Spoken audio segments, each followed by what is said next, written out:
Good afternoon, students. Uh, Let us continue with the chapter Deep Water.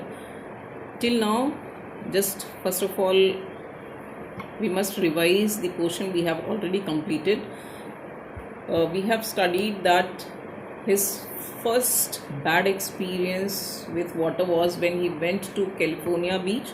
Don't get confused, okay? When he was merely 3 or 4 years old with his father.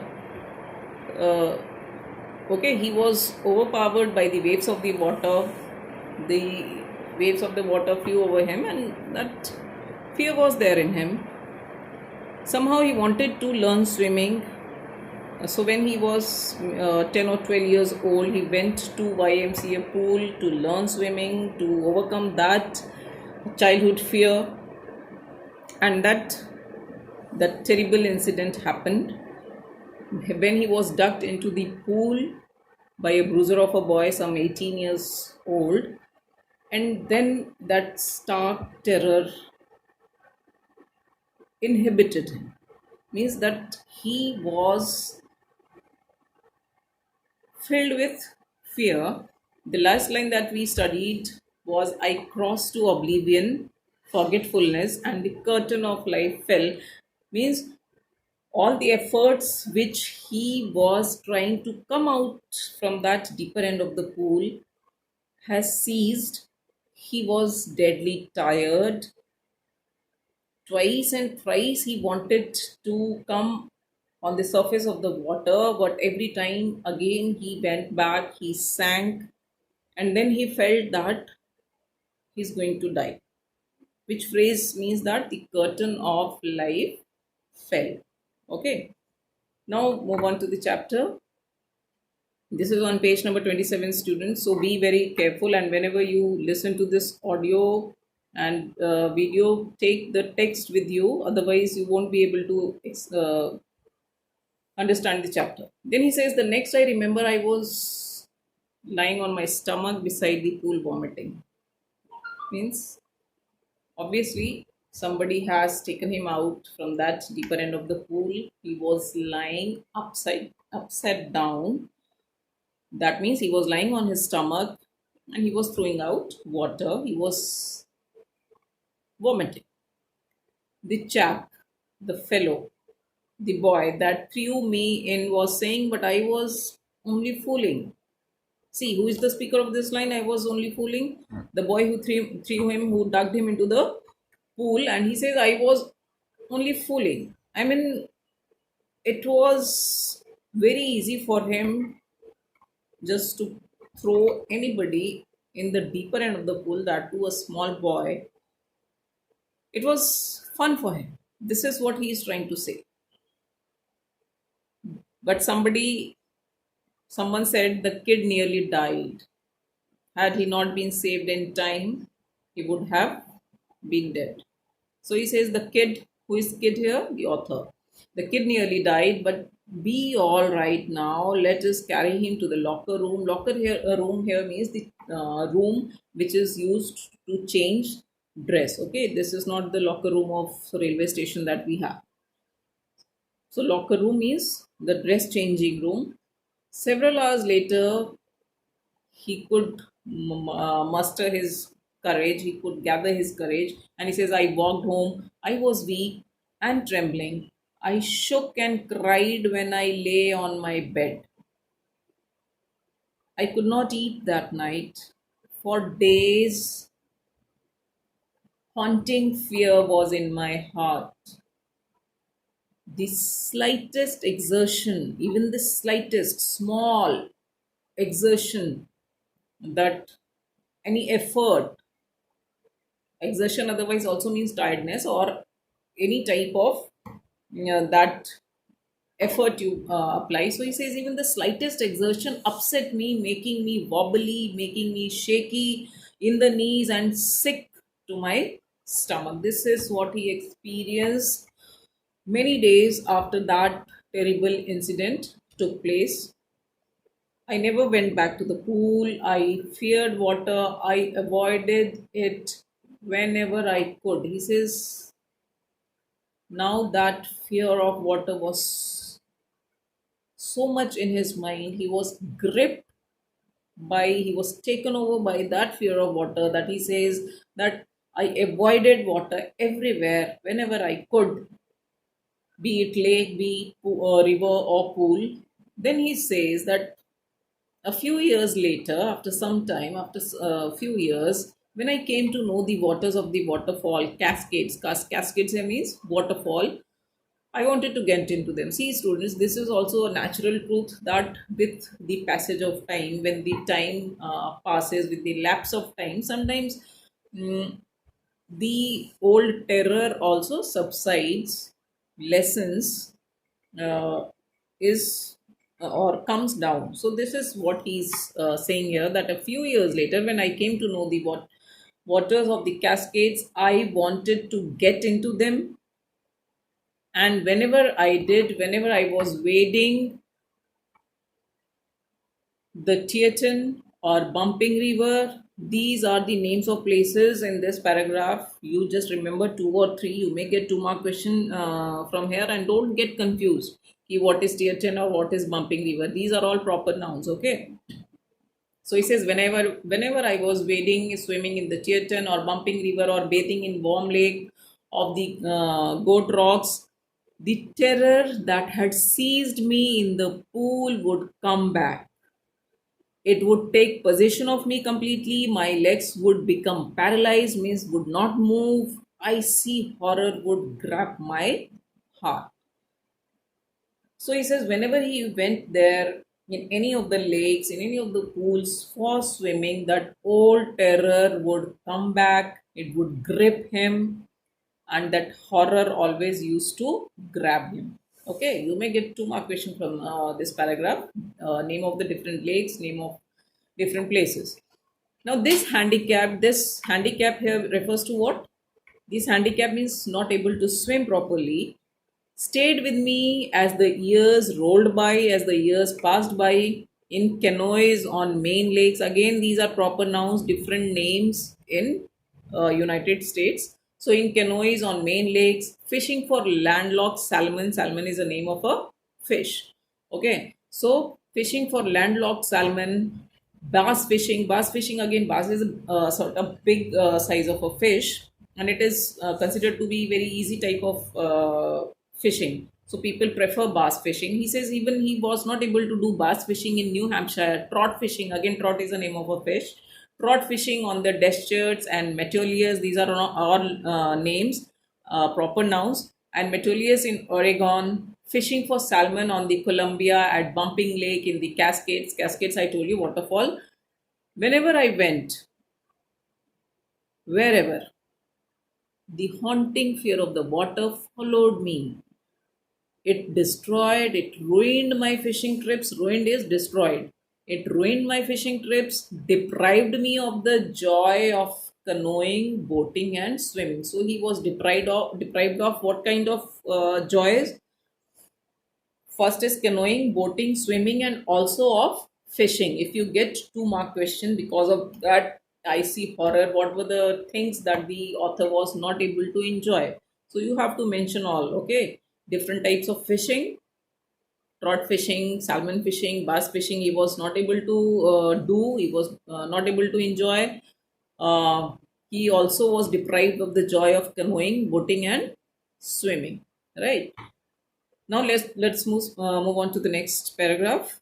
Then he says, I used every way I knew to overcome this fear. Which fear? The fear of water. But it held me firmly in its grip, in its hold.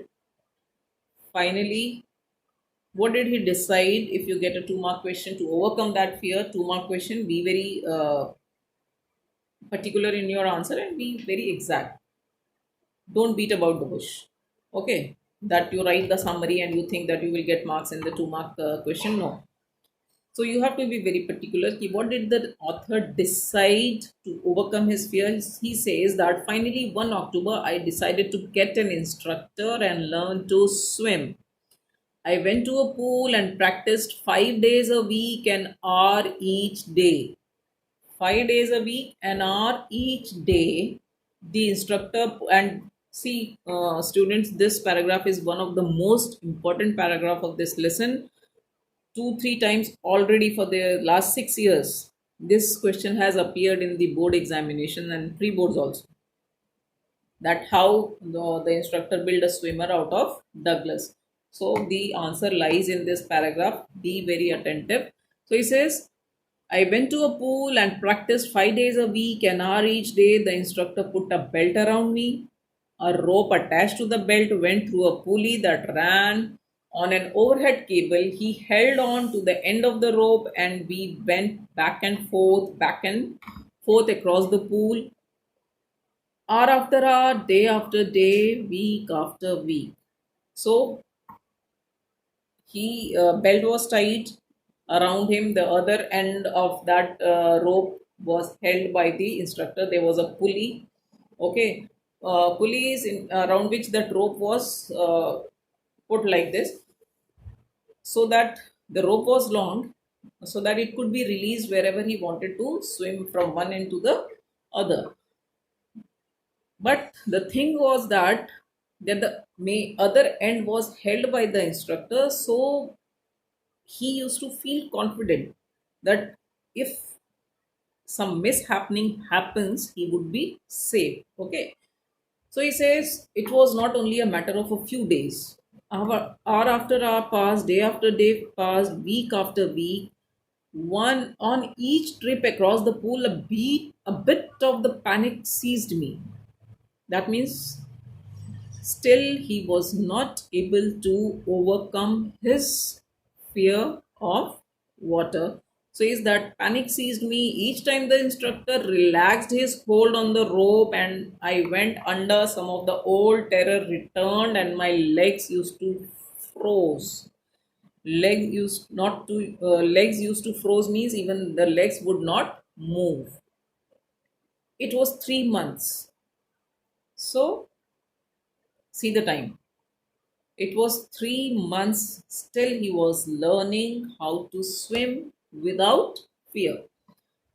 It was 3 months before the tension began to slack. Okay, slack is when the tension began to reduce a bit. Okay, it was not finished. It has started lessening, coming down, reducing. So slack means to reduce. It was 3 months before the tension began to slack. Then he taught me, who is he here? He is the instructor. Then he taught me to put my face underwater and exhale, breathe out, and raise my nose and inhale. I repeated the exercise hundreds of times. See, this is a lesson for you also. Practice makes a man perfect. Okay, so don't think that you get less marks or whatever. Just keep on working hard. This is what he is doing. He says that I exercise hundreds of times, bit by bit, in small portion. I shed part of the panic, part of the terror that seized me when my head went under water. So at once only he was not able to overcome his fear. It was bit by bit with hard practice, day by day, week by week, hour after hour. Okay. Then he says, next he held me at the side of the pool and had me kick with my legs. For weeks, I did just that. Means he used to just kick his legs in water. For weeks, I did just that. At first, my legs refused to work, but then they here refers to what? Author's legs. So, for in reference to context students, be very alert, right? So, but they gradually relaxed, and finally, I could command them. I can command over my legs. Thus, piece by piece, in small portion, in small parts, okay, bit by bit, and piece by piece, gradually, he built a swimmer. Who is he? The instructor. He built a swimmer, and when he had perfected each piece, different types of exercise with hands, with legs, he put them together into an integrated whole. And in April, he said, now you can swim.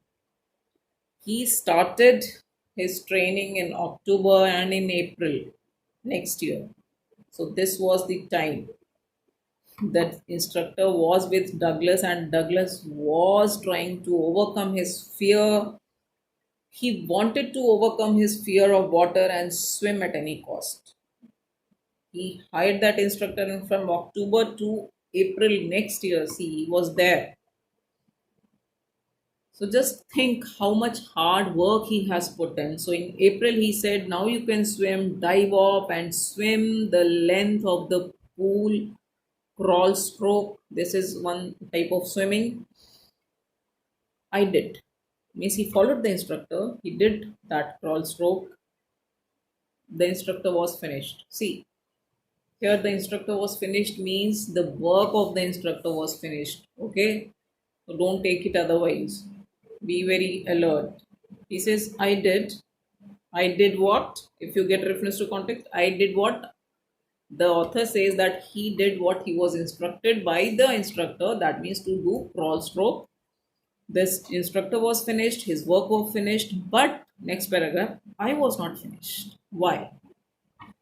If a 2 mark question is asked why he was not finished, he says, I still wondered if I would be terror stricken when I was all alone in the pool. This was his very intelligent question, that he was not finished because he wanted to test himself that when he is all alone in the pool, whether that old terror returns or not. This he wanted to test. I tried it. I swam the length up and down, tiny vestiges, small portion. Otherwise, vestiges also means that footprints that we leave, but here tiny vestiges means in small portion. Okay, tiny vestiges of the old terror would return, but now I could frown. I could show my anger and say to that terror, trying to scare me. So, whom is he, the author, addressing to? He is addressing to terror here. Okay, don't get confused. Trying to scare me. Whom he is talking to? He is talking to terror. That means personification. Figure of speech used here is personification. So, trying to scare me. Ah, well, here's to you. Look, and off I would go for another length of the pool. That means he was very much giving all his effort, trying very hard to overcome that fear. So he says, I would go for another length of the pool. This went on until July. April, the instructor left him. May, June, July. See, so this went on until July, but I was still not satisfied. I was not sure that all the terror had left. So I went to Lake Wentworth in New Hampshire. These are all proper nouns, different names, names of places. So Wentworth in New Hampshire, dived off a dock at Island, and swam 2 miles across the lake to Stampact Island. These are all names, students, don't get confused. I swam the crawl, breaststroke, side stroke, and backstroke. These are the different strokes in swimming. You might have heard. Only once did the terror return when I was in the middle of the lake. I put my face under and saw nothing but bottomless water. So when he went to all different types of rivers and lakes and tried all different types of strokes, he says that once that terror returned, and I could, he says, I saw nothing but bottomless water. The old sensation, again, old sensation refers to what? That old terror returned in miniature, in small portion, miniature, mini. I laughed and said, well, Mr. Terror, what do you think you can do to me? Again, personification. And Mr. Terror, it fled and I swam on. We will continue tomorrow, students. I will today give you reference to context questions, okay?